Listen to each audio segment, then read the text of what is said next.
नमस्कार जय जगन्नाथ मो ना प्रशांत।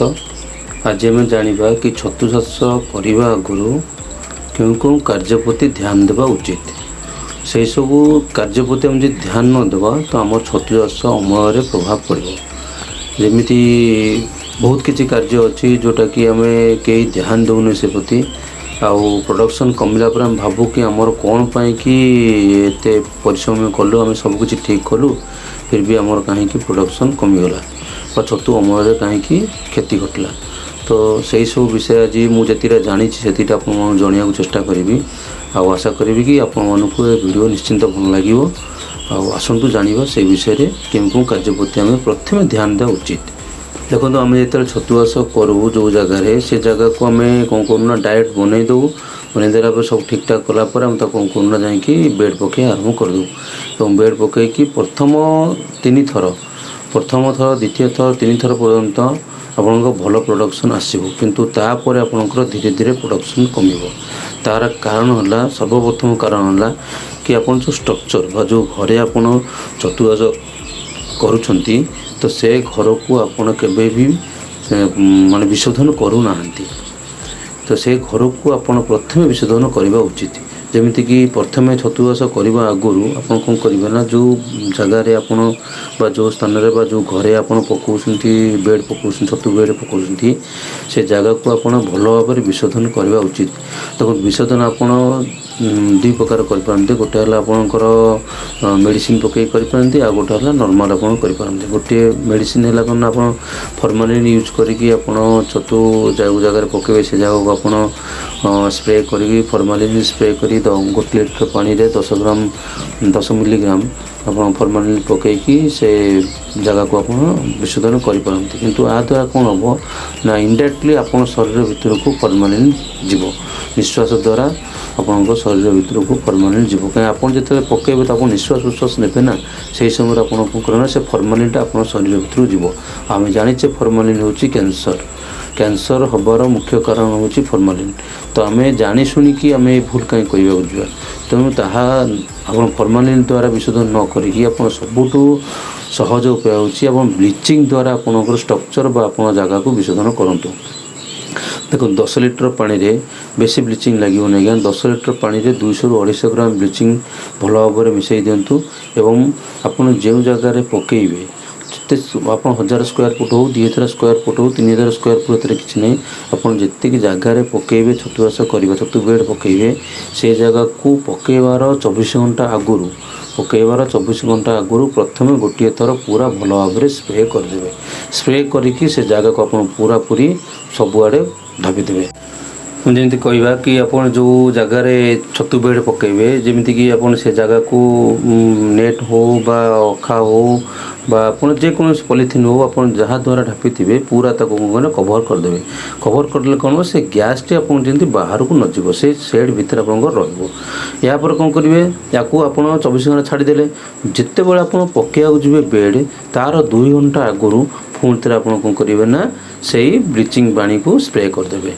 स्प्रे करदे यहाँ द्वारा कौन हम ना जो जी जगार आप पकईबे सेकेंड थर जी जगार आप पकईबे से जगह को प्रथम ब्लीचिंग पानी रे 2 घंटा आगुरी सफा माने पूरा परिष्कार भाव धोईदेवे। ये है प्रथम कारण। द्वितीय कारण आज्ञा हूँ कौन ना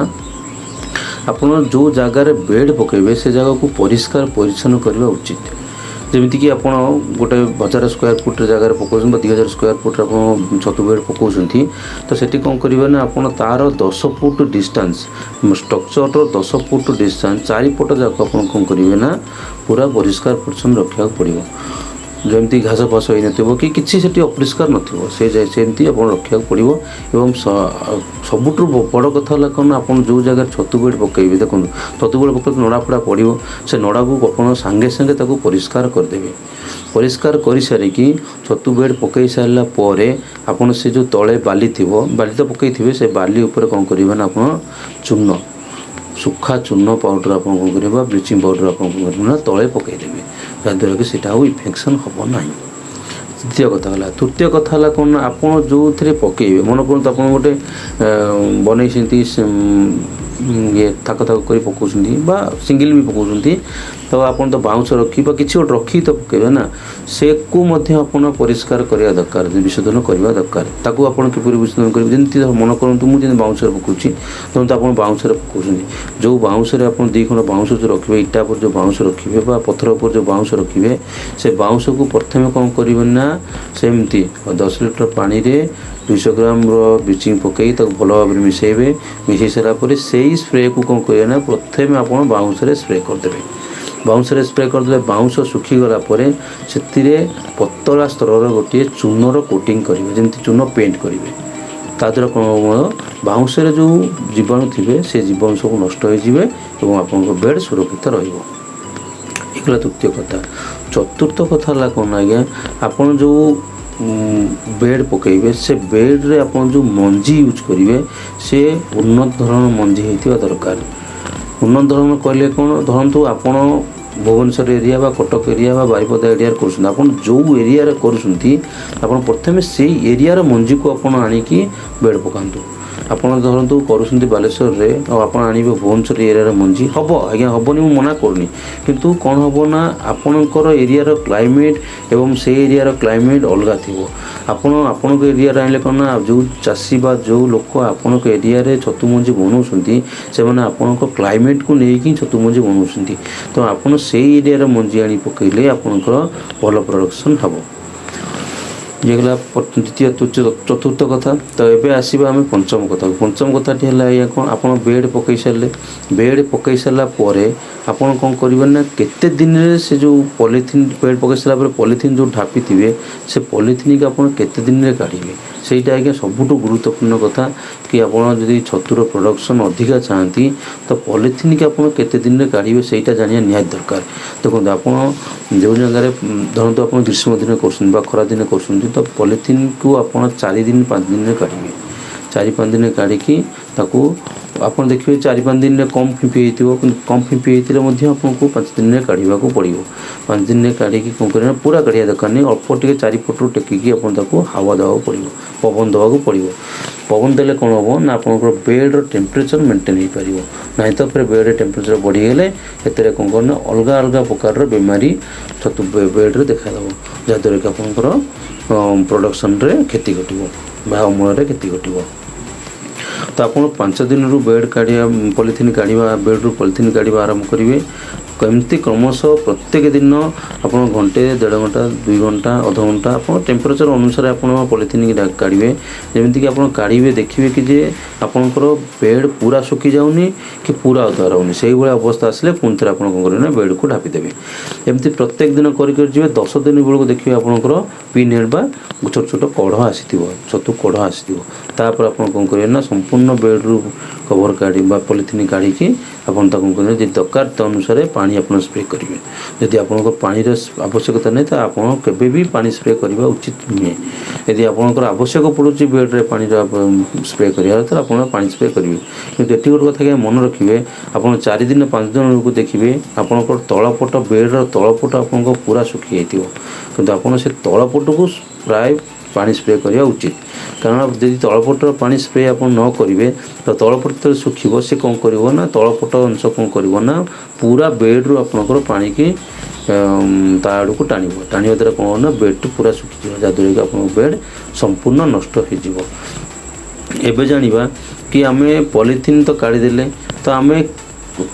जो पानी स्प्रे करवा तो क्यों मात्रा रे पानी स्प्रे करवा देखो आपन एकाथरे आप पाइप द्वारा पानी लगे के स्प्रे करेंगे आप प्रथम कौन करना धीरे धीरे जमी स्प्रेयर आम मिलूँ इलेक्ट्रोनिक स्प्रेयर आउ नॉर्मल स्प्रेयर मिलूँ से स्प्रेयर द्वारा आप पानी सिंचन करने आप पानी स्प्रे करेंगे जहाँद्वारा कि आप बेडटी अति सुंदर भाव में रही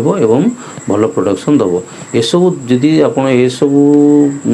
कार्य प्रति आप ध्यान न देवे तो आप जिते भी चेष्टा करूँ आपंकर केवे भी आपंकर प्रोडक्शन हो पार ना अधिक प्रोडक्शन हो पारनी आपड़ से कम प्रोडक्शन पाइबे और शेष में आप कौन करेंगे ना निराश होकर छतु आप छाड़देवे ତେଣୁ ଏଇଟା ହେଉଛି ପ୍ରଥମ କଥା କି ଆପଣ ଜାଣିବା ଦରକାର ଯେ ଛତୁ ଚାଷ କରିବା ଆଗରୁ କେଉଁ ଦିଗ ପ୍ରତି ମୋତେ ଧ୍ୟାନ ଦେବାକୁ ପଡ଼ିବ।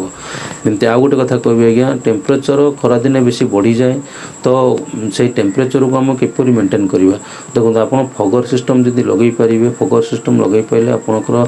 ଟେମ୍ପରେଚର ହ୍ୟୁମିଡ଼ିଟି ଦୁଇଟାକୁ ଆପଣ ଟେମ୍ପରେଚରକୁ ମେଣ୍ଟେନ୍ କରିପାରିବେ। ନାହିଁ ତ ଆପଣ ଫଗର ସିଷ୍ଟମ୍ ୱିଦାଉଟ୍ ଫଗର ସିଷ୍ଟମ୍ରେ ଆପଣ କେବେ ବି ଆପଣ ଯେତେ ଥର ପାଣି ଦିଅନ୍ତୁ କେବେ ବି ଆପଣ ଟେମ୍ପରେଚର ହ୍ୟୁମିଡ଼ିଟି ମେଣ୍ଟେନ୍ କରିପାରିବେ ନାହିଁ। ତ ପ୍ରଥମ କଥା ହେଲା ଯଦି ଆପଣ ଖରାଦିନ ଚାଷ କରୁଛନ୍ତି ତ ଆପଣ ନିଶ୍ଚିନ୍ତ ଆପଣଙ୍କ ଷ୍ଟ୍ରକ୍ଚରରେ ଫଗର ସିଷ୍ଟମ୍ ଲଗାନ୍ତୁ। ଫଗର ସିଷ୍ଟମ୍ ଲଗାଇବା ପାଇଁ କି ଆପଣ ଅଲଗା ଅଲଗା ଜାଗାରେ ଆପଣଙ୍କ ଯେଉଁମାନେ ଫଗର ସିଷ୍ଟମ୍ ଲଗାଉଛନ୍ତି ଆପଣ ସେମାନଙ୍କ ସାଙ୍ଗେ କଣ୍ଟାକ୍ଟ କରନ୍ତୁ ଏବଂ ସେମାନଙ୍କୁ ପଚାରିକି ବୁଝିକି ଆପଣ ଆପଣଙ୍କ ଫଗର ବେଡ଼୍ ବା ଷ୍ଟ୍ରକ୍ଚରରେ ଆପଣ ଆପଣଙ୍କର ଫଗର ସିଷ୍ଟମ୍ ଲଗାନ୍ତୁ। ଲଗାଇକି ଆପଣ ଖରାଦିନେ ଚାଷ କରନ୍ତୁ, ନାହିଁ ତ ଆପଣ ଖରାଦିନ ଚାଷରେ ବହୁତ କ୍ଷତି ସହିବେ ଆଜ୍ଞା। ଖରାଦିନରେ ଆପଣ ଦେଖିଥିବେ କି ଯେଉଁମାନେ ପ୍ରାୟ ଚାଷ କରୁଛନ୍ତି ସେମାନଙ୍କ 700-800 ଗ୍ରାମ ଗୋଟେ ବେଡ଼୍ରୁ ବାହାରୁଛି। ତ ସେ ଜାଗାରେ ମଧ୍ୟ ଲୋକ ଅଛନ୍ତି ଯେଉଁମାନେ କି ଫଗର ସିଷ୍ଟମ୍କୁ ଆପ୍ଲାଏ କରିକି ଉନ୍ନତ ଧରଣର ଚାଷ କରିକି ଆପଣ 1 କେଜିରୁ 1.5 କେଜି ପର୍ଯ୍ୟନ୍ତ ମଧ୍ୟ ଖରାଦିନେ ଅମଳ କରିପାରୁଛନ୍ତି। ଯେଉଁଟାକି ଆମେ ବର୍ଷା ଦିନ ଅମଳ କରୁଛୁ, ସେମାନେ ସେଇଟା ଖରାଦିନ ଅମଳ କରୁଛନ୍ତି। ତ ଏହିସବୁ କଥା ମୋତେ କହିବାର ଥିଲା ଆଜି। ଆପଣମାନେ ଯଦି ବି ଚାଷ କରିବାକୁ ଚାହୁଁଛନ୍ତି ତ ଆପଣ ଯଦି ନ ଜାଣିପାରିବେ ବା ନ କରିବେ ତ ଆପଣଙ୍କ ନିଶ୍ଚିନ୍ତ ପ୍ରଡକ୍ସନରେ କ୍ଷତି ହେବ, ଲସ୍ ହେବ। ମୋର ଆଜି ଏତିକି କହିବାର ଥିଲା, ଆପଣମାନଙ୍କୁ ଏତିକି ମୋତେ ଜଣାଇବାର ଥିଲା। ମୋତେ ଲାଗିଲା କି ଏ କଥା ଆପଣଙ୍କୁ ଜଣାଇବାର ଅଛି ତ ମୁଁ ଜଣାଇଲି। ଏତିକି ରହୁଛି। ନମସ୍କାର, ଜୟ ଜଗନ୍ନାଥ।